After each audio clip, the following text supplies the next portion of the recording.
तो पिछले एपिसोड में हम लोगों ने देखा था कि तांजिरो माउंट सकीरी के लिए निकल जाता है और डीमंस धूप में नहीं आ सकते, इसी वजह से वो अपनी बहन के लिए बास्केट बनाता है। इस सफ़र के दौरान उन दोनों की मुलाकात एक डीमन से होती है और उस डीमन से उन दोनों की फाइट होती है। फाइट होते वक्त उन दोनों की मुलाकात होती है सकोंजी से, और ये वही शख्स था जिसको तांजिरो ढूंढ रहा था। इसी एपिसोड में हमें पता चलता है कि डीमन जब धूप में निकलते हैं तब क्या होता है। फिर सकोंजी तांजिरो का टेस्ट लेता है और तांजिरो टेस्ट में पास होता है। अब चलते हैं तीसरे एपिसोड पर।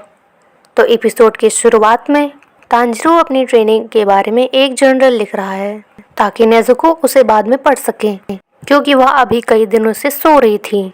फिर सकोंजी तांजिरो को ट्रेनिंग के लिए लेकर जाता है और उसे एक्सप्लेन करता है कि डीमन स्लेयर कॉर्प्स काफ़ी टाइम से वजूद में है, लेकिन उन्हें गवर्नमेंट ने नहीं बनाया और डीमन स्लेयर को लीड कौन कर रहा है ये भी कोई नहीं जानता।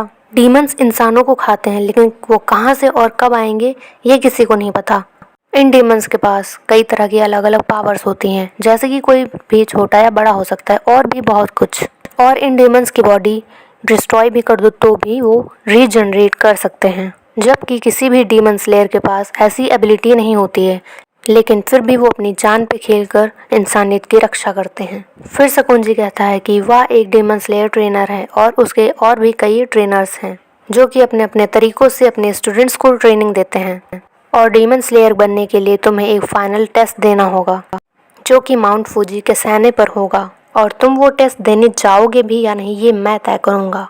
इसके बाद तांजिरो खूब मेहनत करने लगता है और पिछले एपिसोड में जिन ट्रैप्स में वो फंस रहा था, अब धीरे धीरे वो उन सब ट्रैप्स को समझने लगा और उसके स्मेल करने की शक्ति और भी ज़्यादा स्ट्रॉन्ग हो गई है। लेकिन तांजिरो जितना स्ट्रॉन्ग होता जा रहा है, ट्रैप्स भी उतने ही मजबूत होते जा रहे हैं। कुछ ट्रैप्स तो इतने खतरनाक होते हैं कि जरा से भी उससे गलती हुई तो उसकी जान भी जा सकती थी। पर तांजिरो हर रात नेज़ुको के लिए जर्नल लिखता है और उसमें वह अपनी ट्रेनिंग के बारे में बताता है कि उसने आज क्या किया। कुछ दिनों बाद तांजिरो की शॉर्ट ट्रेनिंग शुरू हो जाती है और वह तलवार को हाथ में लेकर भागता है, लेकिन तलवार हाथ में लेकर भागने की वजह से उसकी स्पीड स्लो हो जाती है। फिर सकोंजी तांजिरो को तलवार की ट्रेनिंग देना शुरू करता है। हर रोज़ पहाड़ से उतरने के बाद तांजिरो तलवार चलाता है तब तक जब तक तलवार उसके हाथ से गिर ना जाए। तांजिरो को सकोंजी बताता है कि हमेशा धार वाली साइड से तलवार चलानी चाहिए, नहीं तो तलवार आसानी से टूट सकती है। फिर सकोंजी तांजिरो से कहता है कि अगर इस तलवार को कुछ हुआ तो मैं तुम्हारी हड्डियां तोड़ दूंगा। अगले दिन तांजिरो को टास्क मिलता है सकोंजी पर हमला करने का, जबकि सकोंजी के हाथ में कोई भी वेपन तक नहीं था। फिर भी तांजिरो उसे छू भी नहीं पा रहा था। ट्रेनिंग के बाद वो देखता है कि नेज़ुको अभी तक सो रही है, जिसे देखकर वो थोड़ा सा निराश हो जाता है। इसके बाद सकोंजी तांजिरो को टोटल कंसंट्रेशन ब्रीदिंग टेक्निक सिखाता है और ये भी कहता है कि वो उसको 10 तरह की वाटर ब्रीदिंग टेक्निक्स भी सिखाएगा। सकोंजी तांजिरो को गहरी सांस लेने के लिए बोलता है, जिससे कि ऑक्सीजन उसकी पूरी बॉडी के सेल्स में जा सके। तांजिरो गहरी सांस लेता है तो सकोंजी उसे एक थप्पड़ मार देता है, क्योंकि वह सही तरीके से सांस नहीं ले पा रहा था। इसके बाद सकोंजी तांजिरो को पानी से एक होने के लिए कहता है और तांजिरो को लात मारकर पानी में गिरा देता है। ऐसे ही 6 महीने बीत जाते हैं और नेज़ुको अभी तक सोई हुई थी। नेज़ुको का चेकअप करवाने के लिए सकोंजी एक डॉक्टर को भी बुलाता है, लेकिन डॉक्टर को कुछ भी समझ नहीं आता। तांजिरो को डर था कि कहीं वो मर न जाए। कुछ दिनों तक ट्रेनिंग चलती रहती है और हम देखते हैं कि कुछ दिनों बाद वह ट्रैप से निकलना और तलवार चलाना अच्छी तरीके से सीख जाता है। सकोंजी के पास ट्रेनिंग करते हुए तांजिरो को 1 साल हो गया था। फिर सकोंजी कहता है कि अब तुम्हें सिखाने को कुछ नहीं है, अब आगे तुम्हें खुद ही सब कुछ करना है। सकोंजी तांजिरो को एक जंगल में लेकर जाता है जहाँ पर एक बड़ा सा पत्थर रखा हुआ था। सकोंजी तांजिरो से कहता है कि अगर तुम इस पत्थर को 2 टुकड़ों में काट पाए अपनी तलवार से, तभी मैं तुम्हें उस फाइनल सिलेक्शन टेस्ट में भेजूंगा। ये सुनकर तांजिरो सोच में पड़ गया कि क्या इतने बड़े पत्थर को काटा भी जा सकता है। इसके बाद सकोंजी वापस जाने लगता है और तांजिरो हिम्मत जुटाकर अपनी तलवार उठाता है और एक जोर से उस पत्थर के ऊपर वार करता है, लेकिन उस पत्थर पर कोई भी असर नहीं पड़ता। उसके बाद तांजिरो को सकोंजी ने जो जो चीज़ सिखाई वह उसके हर रोज़ प्रैक्टिस करता है और फिर से दोबारा से उस पत्थर को काटने के लिए जाता है, लेकिन इस बार भी उससे ये टास्क पूरा नहीं हो पाता। इस वजह से तांजिरो सोचता रहता है और सोचते सोचते 6 महीने और निकल जाते हैं। फिर तांजिरो और कड़ी मेहनत करता है और प्रैक्टिस करता है, लेकिन फिर भी वो उस पत्थर को काटने में असफल रहता है। अब तांजिरो डिमोटिवेट होने लगता है और कहता है कि मैं लगभग हार मान चुका हूँ। यह कहते हुए वह उस पत्थर पे अपना सर मारने लगता है और तभी उसे एक शख्स की आवाज़ सुनाई देती है जो कहता है कि रोने से कुछ नहीं होगा। फिर तांजिरो देखता है कि जिस पत्थर को वो काट रहा था उसके ऊपर एक आदमी बैठा है जो कि एक फॉक्स मास्क पहने हुए था।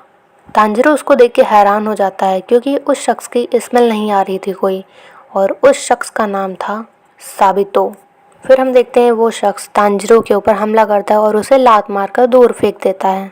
फिर वह तांजिरो को कमज़ोर और नासमझ कहता है। फिर तांजिरो कहता है कि मैं यहाँ ट्रेनिंग कर रहा हूँ, मेरे पास असली की तलवार है और तुम्हारे पास लकड़ी की तलवार है।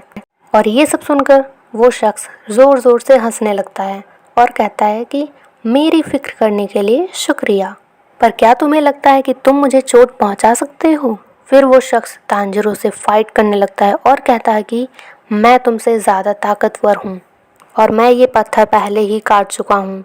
धीरे धीरे उस शख्स के हमले बहुत ही तेज होने लगते हैं। फिर वो शख्स एक ज़ोर से हमला करता है और तांजिरो वहीं पर ज़मीन पर गिर जाता है। फिर वो शख्स कहता है कि तुमने अभी तक कुछ नहीं देखा और तुम अभी तक एक भी चीज़ में माहिर नहीं बने, खासकर ब्रीदिंग टेक्निक जो कि मिस्टर सकुंजी ने तुम्हें सिखाई थी।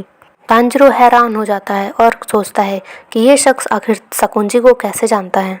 फिर वो शख्स कहता है कि तुमने सिर्फ टेक्निक्स को याद किया है, तुम्हें ये नहीं पता कि तुम्हारे शरीर को क्या करना चाहिए। और कहता है कि आखिर तुमने 1 साल और 6 महीने तक किया क्या है।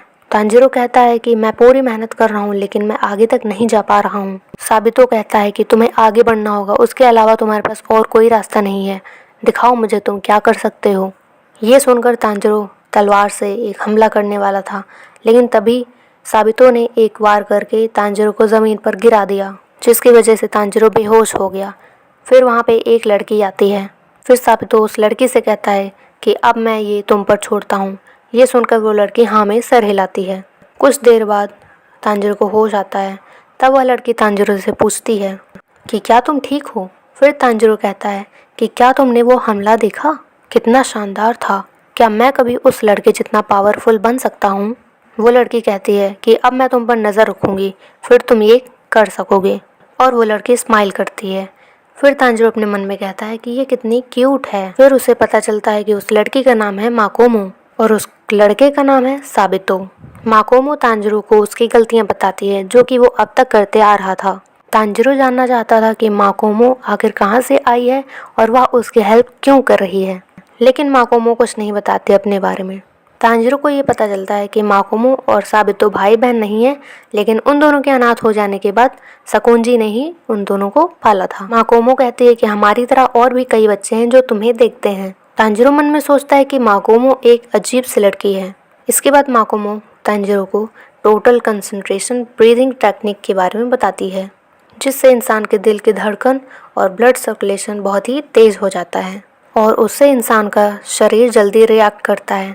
इस टेक्निक से कोई भी इंसान डीमन जितनी ताकत से हमला कर सकता है। सबसे ज़रूरी फेफड़े होते हैं जिनकी ताकत बढ़ाने से शरीर की कैपेसिटी बढ़ती है।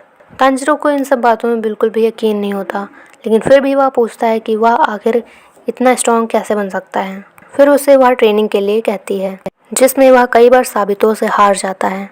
फिर 6 महीने बाद तांजिरो साबितो को एक आखिरी बैटल के लिए बुलाता है। उस दिन साबितो अपनी असली तलवार लेकर आया था, जिसमें वो तांजिरो कहता है कि आज तो मैं ही जीतूंगा। इसके बाद दोनों की फाइट शुरू हो जाती है और जिसमें तांजिरो अपनी तलवार से पहले साबितो पर हमला करता है। इस हमले से साबितो का मास्क 2 हिस्सों में टूट जाता है। तांजिरो पहली बार साबितो का चेहरा देखता है जो कि स्माइल कर रहा था। फिर माकोमो उससे कहती है कि तुमने जो किया उसे भूलना मत और उसे भी अब हरा दो। इतना कहते ही तांजिरो देखता है कि वो दोनों वहाँ से गायब हो जाते हैं और देखता है कि उसने मास्क ही नहीं, उसने तो उस बड़े से पत्थर को भी काट दिया है। और इसी के साथ एपिसोड नंबर 3 ख़त्म होता है। तो मिलते हैं बहुत ही जल्दी नेक्स्ट एपिसोड में।